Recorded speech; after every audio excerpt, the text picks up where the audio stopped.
이 코로나 바이러스가 있지만 우리가 이처럼 예배 드릴 수 있게 된 게 얼마나 감사합니까? 그리고 또한 우리가 성경을 공부하고 또 교리를 공부하고 또 신앙에 관한 중요한 모든 우리의 실제 생활에 필요한 것을 공급받도록 해주신 게 얼마나 감사합니까? 힐링 코드를 비롯해서 또한 이 거짓의 사람들이라든지 이 모든 것에 대해서 우리가 실제적으로 생활에 필요한 것을 공부할 수 있도록 해주신 게 얼마나 감사한지 모르겠습니다. 지난주에는 참 인간의 나약함을 볼 수가 있었습니다. 마지막 가는 데가 어딘가 화장을 했는데 한 40cm, 높이가 한 20cm, 이러한 사각으로 되어 있는 낙골당입니까? 그게 마지막 가는 곳이더라고요. 옛날에는 세평이라 그랬어요.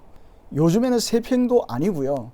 한 40cm, 그리고 높이가 20cm.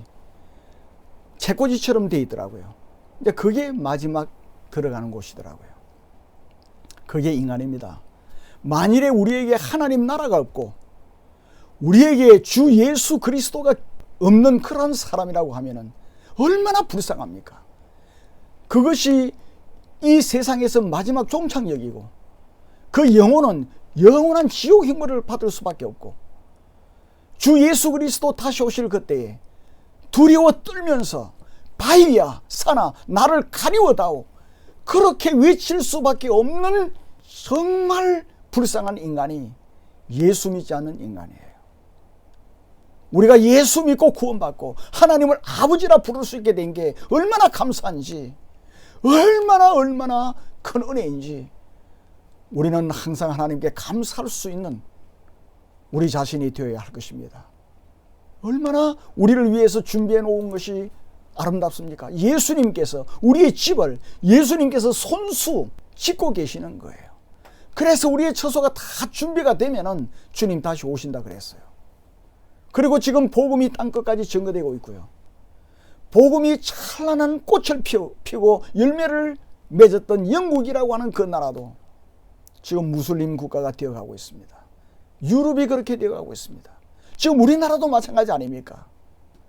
우리나라도 마음 놓고 예수 복음 전하지 못하는 그런 분위기가 되어가고 있는 참으로 마지막 때가 다 되었습니다. 미국이라고 하는 나라도 남성과 여성의 성을 나타내는 단어까지 없애버리려고 하는 그러한 사람들이 집권을 하고 있는 정말 마지막 때를 향해서 달려가고 있는 오늘날임을 우리는 직시하고 우리의 신분이 뭔지, 왜 우리를 하나님께서 부르셨는지, 왜 그리스도인이 되었는지 이 이유를 오늘 우리가 살펴보도록 하겠습니다. 그래서 우리 신분에 대한 삼중 보정이 무엇인지, 첫 번째 보정이 무엇이었습니까? 성도라고 하는 보정이에요. 이 성도라고 하는 뜻이 뭡니까? 분리된 사람들이에요. 세상으로부터. 그리고 정결함을 받은 사람이라는 뜻이 뭡니까? 성도라는 뜻이에요. 그리고 오늘 두 번째 보정은 뭡니까? 두 번째 보정은 신실한 자들이라는 보정입니다. 이 신실한이라고 하는 말의 첫 번째 의미를 잘 알아야 됩니다. 이 신실한 자들이라고 하는 이 말은 믿음을 행하는 자들이라는 의미입니다. 우리가 믿는 바를 행하고 순종하고 실천하는 사람들이라는 의미가 신실한 자들이라고 하는 의미입니다. 도마가 예수 그리스도의 손의 못자국과 예수 그리스도의 옆구리에 창에 찔린 그 자국을 내가 보지 않고서는 믿지 않겠다. 그렇게 이야기를 했습니다. 우리 예수 그리스도께서는 도마에게 나타나셔서 뭐라고 말씀하십니까? 내 손가락을 이리 내밀어 내 손을 보고 내 손을 내밀어 내 옆구리에 넣어보라. 그렇게 말씀하시면서 믿음 없는 자가 되지 말고 믿는 자가 되라. 그렇게 말씀하셨습니다. 우리 예수님께서 믿는 자가 되라고 말씀하셨는데 이 믿는이라고 하는 이 말이 신실한이라는 뜻입니다. 신실성이 없는 자가 되지 말고 신실한 사람이 되라. 그렇게 도마에게 말씀하신 거예요. 예배소에 있는 그리스도인들은 그리스도 예수를 믿는 사람이에요. 그들은 예수 그리스도를 믿는 사람들이었기 때문에 신실한 사람들이요 그리스도인들이라는 뜻입니다. 저와 여러분이 예수 그리스도를 믿기 때문에 우리는 신실한 사람들이라는 그 의미인 것입니다. 그리스도인들은 단순히 멋진 사람이 아닙니다.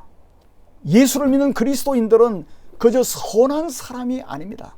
저 집사님은 법이 없어도 살 수 있는 사람이야. 그것이 그리스도인이라는 보정이 아닙니다. 도덕적으로 훌륭한 삶을 살아가는 그러한 사람을 의미하는 것이 아닙니다. 그리스도인들이란 어떤 사람입니까? 특별한 진리를 믿는 사람들이 성도요 그리스도인들입니다.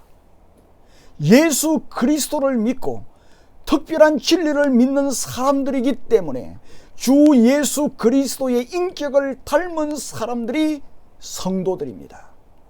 성도는 예수를 믿는 믿음으로 충만한 사람들인 것입니다. 나사렛 예수가 하나님의 독생하신 아들이라는 것을 믿습니다. 여러분 이 사실을 믿으시죠? 그리스도 예수의 성육신을 온전히 믿습니다. 말씀이 육신이 되어 우리 가운데 거한다는 이 말씀을 온전히 믿는 사람이 그리스도인들입니다. 그리고 예수 그리스도의 동정녀 탄생을 믿습니다. 예수 그리스도께서 이적을 통해서 예수님 자신이 하나님의 아들이심을 나타낸 모든 것을 믿는 사람들이 그리스도인들입니다. 이것이 그리스도인의 특징입니다. 아무리 도덕적으로 훌륭한 사람이라 할지라도 이 사실에 대해서 확신이 없고 믿지 못한다고 하면 그 사람은 그리스도인이 아닙니다. 하나님의 자녀의 신분을 가지지도 못한 사람입니다. 무엇보다도 예수께서 이 세상에 오셔서 하나님의 택한 백성들을 위해서 죽으시고 우리를 구원하신 것은 그의 피로 말미암았다는 이 사실을 믿는 사람들이 그리스도인입니다. 우리 그리스도인들은 예수께서 이 세상에 오셨다는 것을 믿습니다. 왜 오셨습니까? 우리 죄를 위해서 죽기 위해서 오셨다는 것을 믿는 사람들입니다. 그리스도 예수께서 우리의 죄값을 지불하셨기 때문에 예수 그리스도를 믿음으로 구원을 받는다는 사실을 믿는 사람들이 그리스도인들입니다.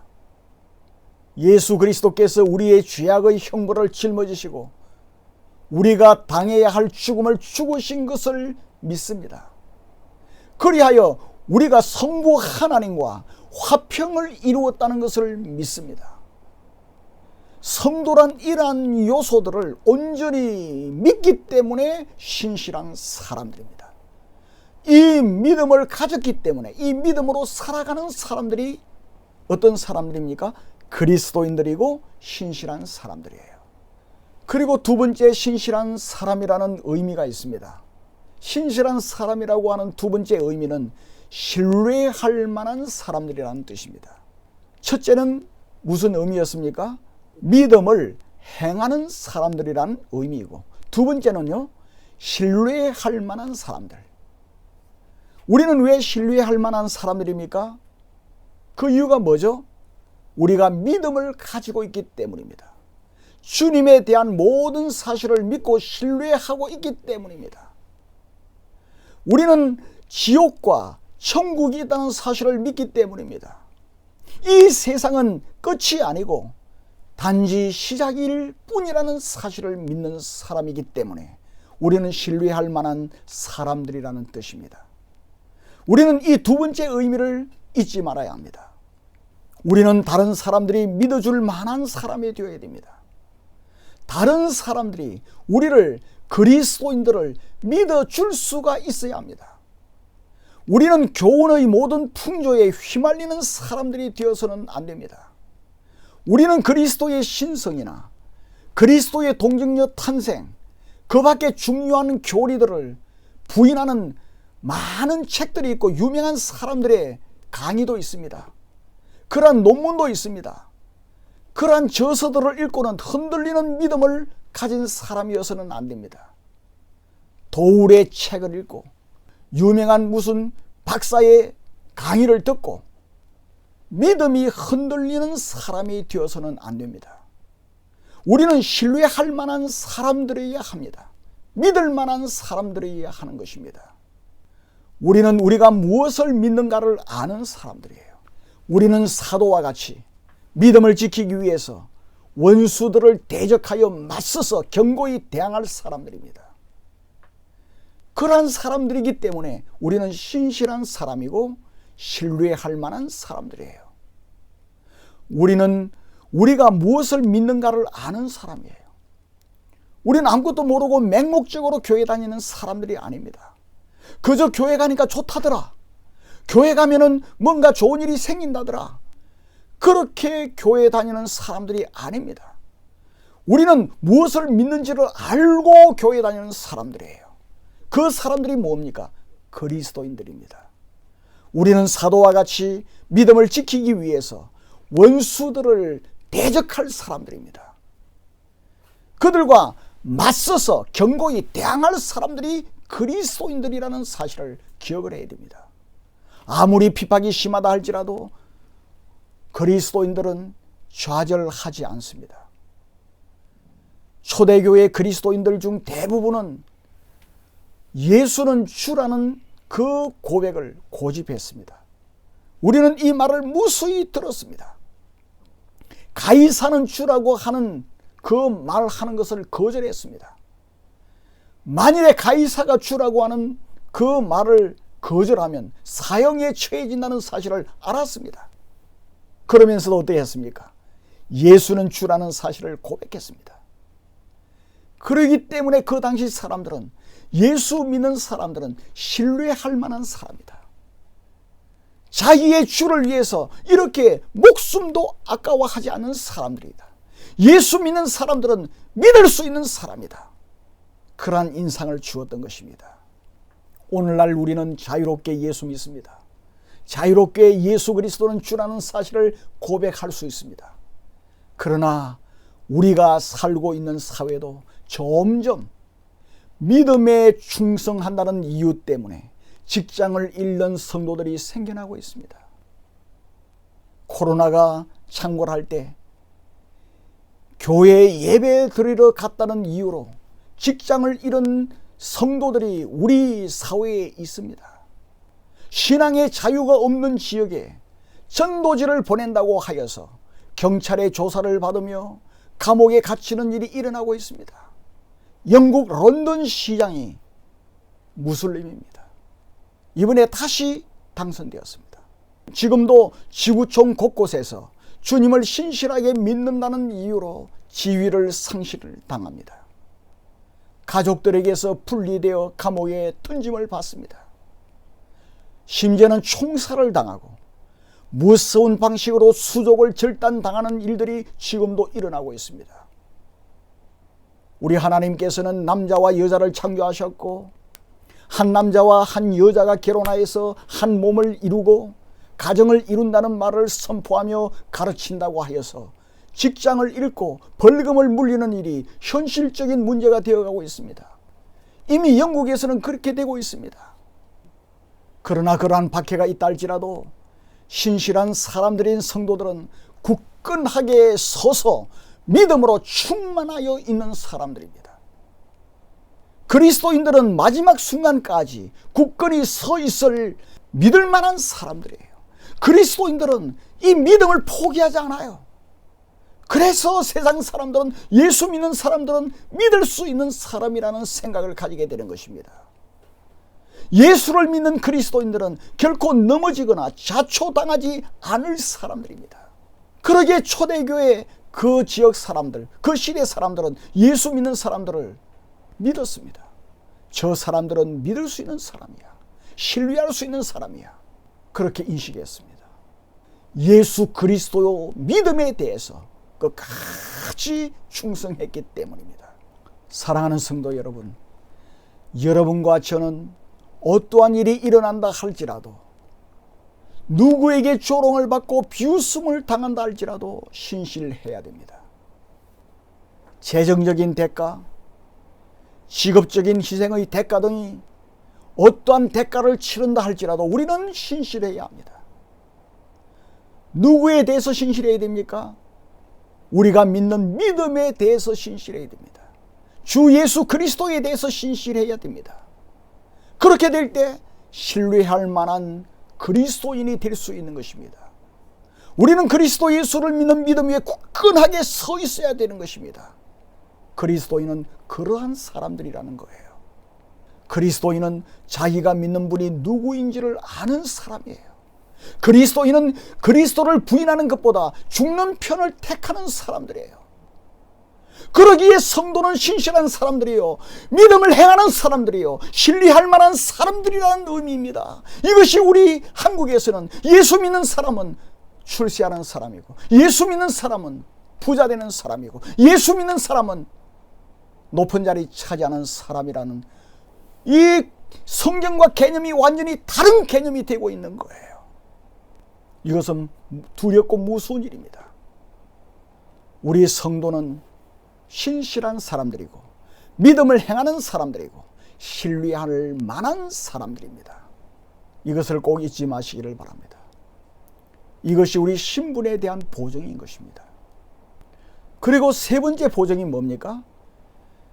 우리 신분에 대한 세 번째 보증은 그리스도 예수 안에 있는 사람들이라는 보증이에요. 이 말씀을 이해하는 것이 참 중요합니다. 우리가 그리스도 예수 안에 있는 성도들이라고 하는 첫 번째 의미가 뭡니까? 첫 번째 의미 꼭 기억하세요. 그리스도에게 일어난 모든 일이 나에게 일어났다는 의미입니다. 그리스도 예수 안에 있는 성도들이라 하는 첫 번째 의미가 그리스도에게 일어난 모든 일이 지금 예배를 드리고 있는 넘치는 교회 성도 우리 모두에게 일어났다는 의미입니다. 이 말씀은 신약 성경에서 가장 중요한 말씀 중에 하나입니다. 그리스도인은 그리스도 예수를 믿는 사람들일 뿐만 아니고 실제로 그리스도 안에 우리가 있습니다. 그리스도인은 그리스도 예수께 속해 있는 사람이에요. 그리스도를 믿는 그리스도인은 그리스도께 연합이 되어 있습니다. 한 몸을 이루고 있다는 거예요. 그래서 사도 바울은 너희는 그리스도의 몸이라고 그렇게 말합니다. 그리스도인들은 하나의 몸과 같이 지어져 가고 있다고 말씀합니다. 여러분의 손과 여러분의 몸을 분리할 수 있습니까? 떼낼 수 있습니까?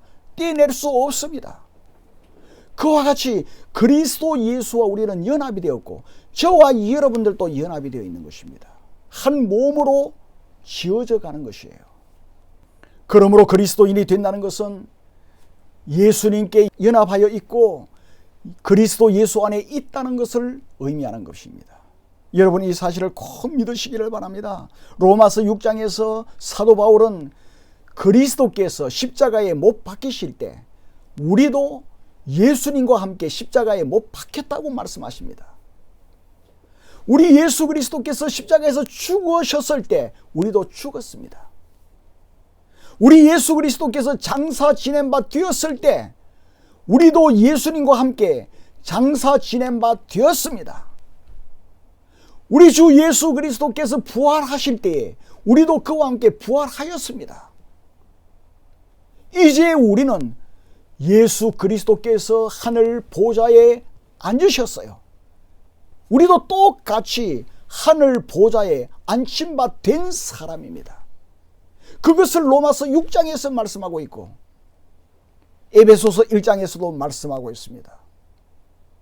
그리고 에베소서 2장에서 우리도 그리스도 예수와 함께 이 순간에 하늘에 앉아 있다고 말씀하십니다. 이것이 그리스도 예수 안에 있는 사람들이라는 뜻입니다. 여러분, 지금 우리는 한국, 필리핀, 중국, 미국 혹은 일본에 있습니다. 하지만 우리는 그리스도 예수와 함께 하늘 보좌에 앉아 있습니다. 동시에 우리는 엄청난 능력과 권력과 영광스러운 축복을 받고 있는 사람들이에요. 여러분이 청와대의 대통령 옆에 앉아 있을 수 있습니까? 특별한 몇 사람들 위에는 그럴 수 없습니다. 그것도 강대국 미국이라든지 그러한 나라 대통령 옆에 앉을 수 없습니다. 우리는 그리스도인들은 이 세상 잠깐 있다가 없어질 그러한 권자를 가진 그러한 사람들과 비교할 수 없는 영원한 하나님의 보좌 곁에 우리가 앉아 있습니다. 여러분, 이것만 기억한다 할지라도 예수 믿는 것이 얼마나 엄청난 것이며 우리의 신분이 얼마나 대단하다는 것을 여러분 알 겁니다. 하나님 곁에 앉아 있는 사람 중에 보니까 없어요. 그럼 주님께서 당장 이 보좌에 앉아 있는 아무개가 어떻게 되느냐 체크하실 거 아닙니까? 그러한 사람들이 우리라는 거예요.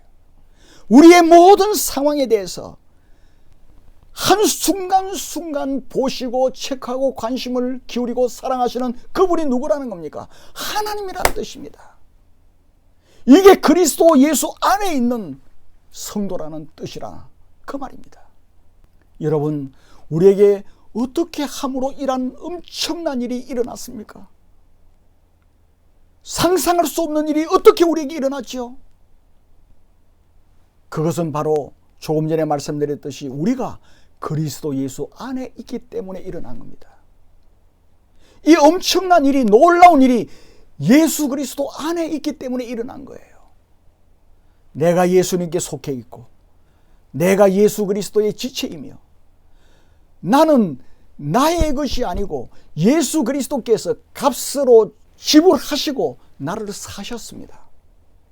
그래서 나는 예수 그리스도께서 값을 지불하시고 사신 몸이 된 겁니다.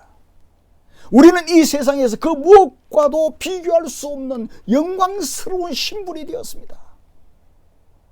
항상 이것을 기억하시기를 바랍니다. 그리고 그리스도 예수 안에 있다는 두 번째 의미가 있습니다. 그 두 번째 의미는 예수님과 한 몸을 이루었다는 것입니다. 첫 번째는 뭐였습니까? 예수님께 일어난 모든 것이 다 나에게서 일어난 것이라는 의미입니다. 두 번째는 한 몸을 이루었다는 거예요. 나는 그리스도 안에 있기 때문에 나의 머리는 누굽니까? 예수님입니다. 나는 누굽니까? 예수 그리스도의 몸의 지체입니다. 이 연합은 생명적이고 유기적이며 신비적인 연합입니다. 우리가 그리스도인으로 누리는 모든 축복들은 우리가 예수 그리스도 안에 있기 때문입니다. 우리의 머리가 즉각적인 반응을 보이지 않습니까? 벌레에 물리면 뇌에서 즉각적으로 지시를 내립니다. 벌레에 물렸다, 약을 발라라. 그리고 머리에서는 명령을 내립니다. 모든 항체가 그곳에 가서 그 독소를 해독하게 만드는 것입니다. 병균이 들어오면 머리는 지시를 내립니다. 그 병균을 공격해라, 이렇게 명령을 내리는 거예요. 그와 같이 우리의 머리 대신 예수 그리스도께서는 우리에게 어떤 상황이 벌어지든지 졸지 않습니다. 주무시지 않습니다. 전능하신 주님께서는 우리를 돌보시고 그 능력, 예수님의 능력으로 우리를 보호하시고 치료하시고 축복하시는 거예요. 왜? 예수 안에 있고 우리는 예수님과 한 몸이기 때문입니다. 우리는 어떤 경우에도 주님의 풍성한 생명과 능력과 모든 것을 공급받는 사람입니다. 여러분 아멘입니까? 모든 것을 공급받습니다. 주님의 능력을 공급받습니다. 주님의 풍성한 생명을 공급받는 거예요. 우리는 하늘 보좌에 안침받았습니다. 우리는 눈에 보이지 않는 놀랍고 상상할 수 없는 축복, 우리가 생각도 할 수 없는 축복을 이미 받고 있습니다. 누리고 있고 앞으로 우리는 영화롭게 될 사람들이에요. 사랑하는 성도 여러분, 우리는 우리의 신분에 대하여 이러한 삼중으로 보정을 받고 있습니다. 첫째 보정이 뭐라 했습니까? 성도라고 하는 보정. 두 번째는 신실한 자들이라고 하는 보정. 세 번째는 그리스도 예수 안에 있는 자들이라는 보정입니다. 마지막으로 한 가지만 살펴봅시다. 여기서 중요한 것은 순서입니다. 사도는 성도, 그리고 신실한 자들, 그리고 그리스도 안에 있는 이라는 순서로 말씀합니다. 우리 성경에는 성도가 먼저 나오고 그 다음에 그리스도 안에 있는 이라는 말이 두 번째 나오고 신실한 자들이 세 번째 나옵니다만은 헬라 원어 성경은 성도라는 말이 제일 먼저 나오고 두 번째 신실한 자들, 세 번째 그리스도 안에 있는 이라는 순서로 되어 있습니다. 그리스도인에게 가장 명백하고 우선적인 것은 언제나 성도라는 사실입니다. 에베소라고 하는 도시, 지난주에 살펴보았죠.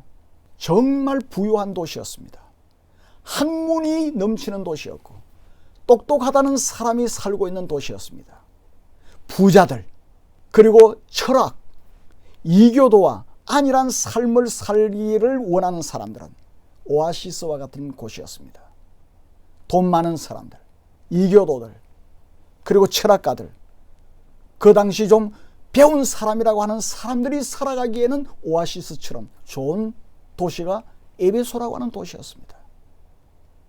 그러한 세상을 살아가는 사람들은 자기들의 삶의 방식이나 삶의 목표나 가치관이나 이런 것이 완전히 다른 이 성도들이라고 하는 사람들을 보고 충격을 받았습니다. 자기들은 돈이 많아요. 부자예요. 많이 배웠어요. 자기들의 목표는 이 사람들과 다른 겁니다. 가치관도 달라요. 그런데 자기들과는 완전히 다른 삶을 살아가고 있는 겁니다. 누가? 성도라고 하는 사람들이, 예수 믿는 사람들이. 그래서 예수 믿는 사람들을 보고 그 에베소 사람들은 충격을 받은 겁니다. 깊은 인상을 받았습니다. 모든 시대, 모든 지역에 살아가는 그리스도인들도 그러해야 된다는 말씀이에요. 세상 사람들에게 끼쳐야 할 첫 인상이 바로 이것이어야 한다는 말씀입니다. 그래서 바울은 성도라고 하는 말을 가장 먼저 쓴 겁니다. 분리된 사람들이라는 거예요. 정결한 사람들이라는 거예요. 이웃들, 친구들, 그리고 동업자들, 그리고 같은 직장에 있는 직원들, 그러한 사람들은 우리가 그리스도인이라는 사실을 알아야 합니다. 복되신 주님께서 숨겨지지를 못하는 사람들이 누굽니까? 그리스도인들이에요. 그리스도인들에게는 예수라고 하는 그러한 분이 숨겨질 수가 없어야 되는 것입니다. 내가 예수를 믿는 사람이라는 그 사실을 숨긴다는 것은 전혀 불가능한 일입니다. 우리가 사람들에게 나는 예수 믿는다, 나는 그리스도인이다, 그렇게 외치고 다니고 떠벌려서 그 사람들이 우리가 예수 믿는다는 사실을 아는 게 아닙니다. 오히려 은혜와 진실함과 주님과 어딘가에 닮은 그러한 모습에서 그리스도인이라고 하는 사실을 알게 되어야 한다는 말씀이에요. 우리가 구별된 사람들이고 세상 사람들과 다른 사람들이라는 것을 분명히 해야 하기 때문에 성도라고 말하고 있는 것입니다. 우리는 거룩한 사람들, 성도이기 때문에 세상 사람들과 분명히 달라야 한다는 것입니다. 거룩함과 주 예수 그리스도를 믿는 이 관계를 늘 지키는 것이 중요한 거예요. 거룩한 사람은 예수 믿는 사람이에요. 예수 믿는 사람은 거룩한 사람이에요. 이것이 분리될 수가 없습니다. 우리가 강의실에서 믿음의 교리를 붙잡는 것은 가능합니다. 우리가 성경 공부를 하면서 이해를 하고 붙잡는 것은 아주 간단합니다. 쉽습니다. 지적으로 알고 동조를 하는 것도 아주 가능한 일입니다. 별 어려운 것 없습니다. 그러나 그러한 것이 우리를 그리스도인으로 만드는 것 아닙니다. 그래서 바울은 신실한 사람이라고 그랬습니다. 믿는 바를 행하는 사람들이라고 말하고 있습니다. 머리로만 알고 있고 수십 년 교회 다닌 경력을 가지고 있고 목사, 장로, 권사, 집사라고 하는 직분은 가지고 있지만은 믿음으로 행하지 않는 사람은 성도가 아니라는 말씀이에요. 그래서 성도라는 말을 신실한 사람들이라는 말 앞에 놓고 있는 것입니다. 성도는 신실한 사람이에요. 윌리엄 템플이라고 하는 박사는 이런 말을 했습니다. 거룩하지 않는 신자가 없고 신자가 아니고서 거룩한 사람은 없는 법이다. 여러분, 거룩하지 않는 신자는 없습니다. 교회 다닌다고 하면서 거룩하지 않는다고 하면은 그 사람은 신자가 아니에요. 그리고 예수를 믿지 않고서는 거룩한 사람 될 수 없습니다. 우상을 숭배하고 귀신을 숭배해 가지고 거룩하지 못합니다. 칭의 그리고 성화에 두 개를 분리할 수 없습니다. 예수 믿고 구원받고 의롭다함을 받은 사람은 반드시 거룩해져 가는 것입니다. 누구든지 그리스도인이라고 하면 그리스도 안에 있는 사람이에요. 그러므로 그리스도 안에 있는 우리에게서 일어난 일은 예수님은 우리에게 대하여 지혜가 되시고 의로움이 되시고 거룩함이 되시고 구원함이 되신 거예요. 이것이 예수 믿는 겁니다. 우리는 신실한 사람이기 이전에 뭐라고요? 성도라는 사실을 기억해야 돼요. 우리는 성도입니다. 우리는 구별된 사람입니다.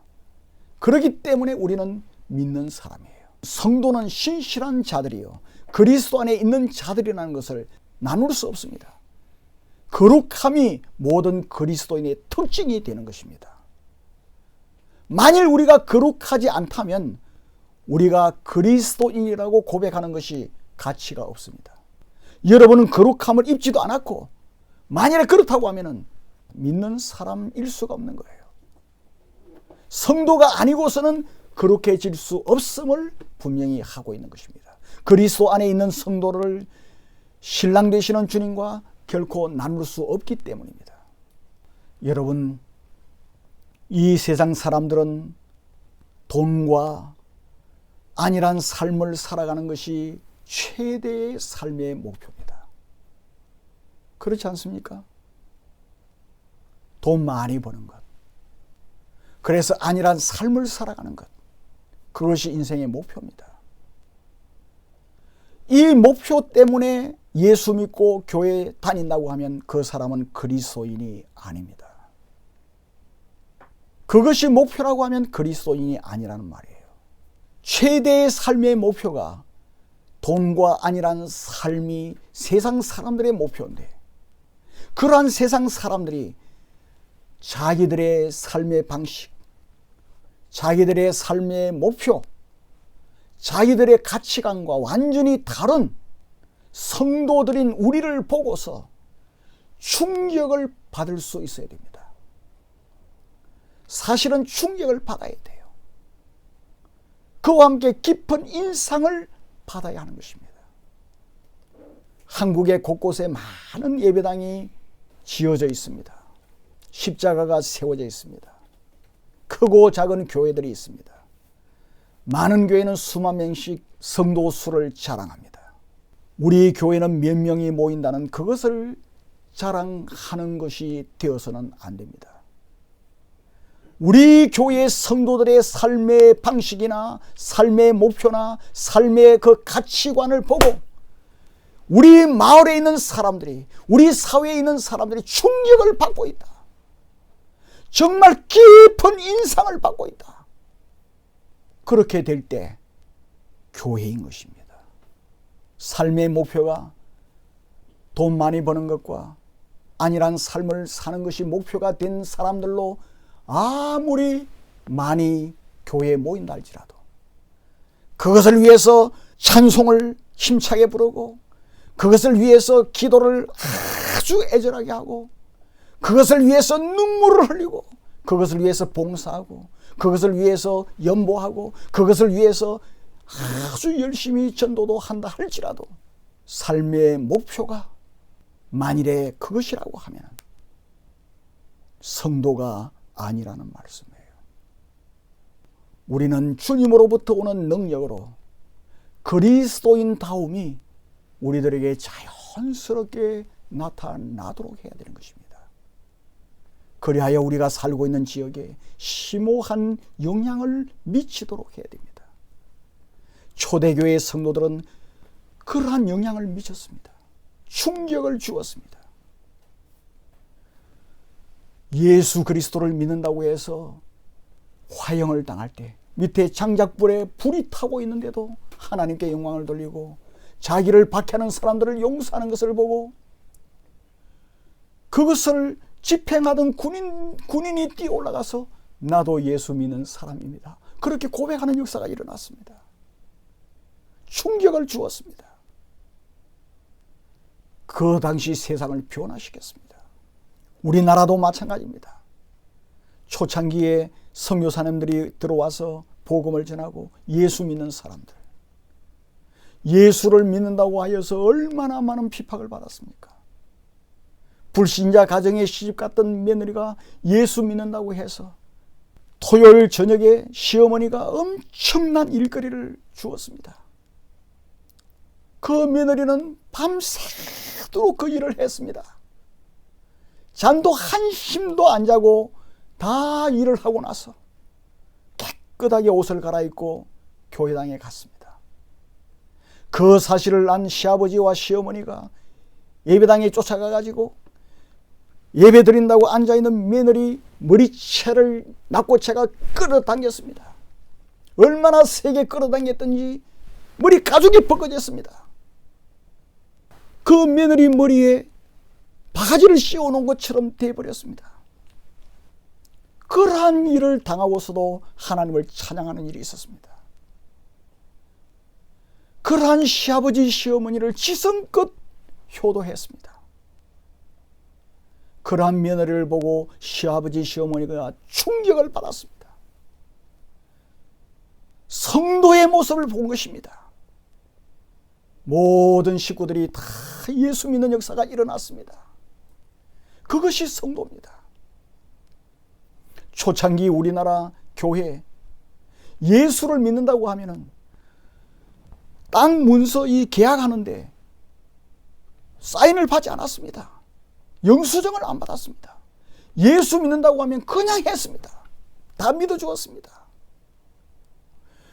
초창기 우리나라, 이 사회 우리나라 백성들은 예수 믿는 사람들을 보고 충격을 받은 거예요.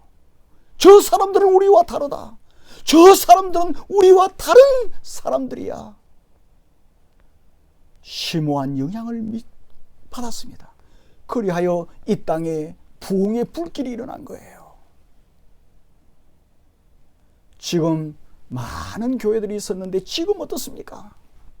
저도 목사입니다. 제가 목회하면서 저는 군목으로도 있었습니다. 제가 목회하면서 예수를 모르는 사람들보다 교회 안에서 저는 상처를 더 많이 받았어요. 신실하지 못합니다. 거짓말을 좀 잘해야 큰 교회 목사를 할 수 있는 그러한 말까지 들리고 있는 상황이에요. 그러니 지금 바이러스 때문에 교인 수가 줄어드는 게 아닙니다. 심오한 영향을 미치지 못하기 때문에 교인 수가 줄어드는 거예요. 여기에서 우리는 깊이 생각해야 됩니다. 우리는 그리스도인으로 삼중의 보정을 받고 있습니다. 초대교회 성도들이 세계를 변화시켰듯이 오늘날 우리도 성령의 능력으로 세계를 변화시키도록 하십니다. 이것이 우리 하나님 아버지께서 우리를 택하시고 우리를 부르신 목적입니다. 이 목적을 위해서 살아가는 저와 여러분이 됩시다. 머지않아 주님 다시 오실 그때에 기뻐 뛰며 주님을 만날 수 있는 저와 여러분이 다 되기를 주님의 이름으로 축원합니다.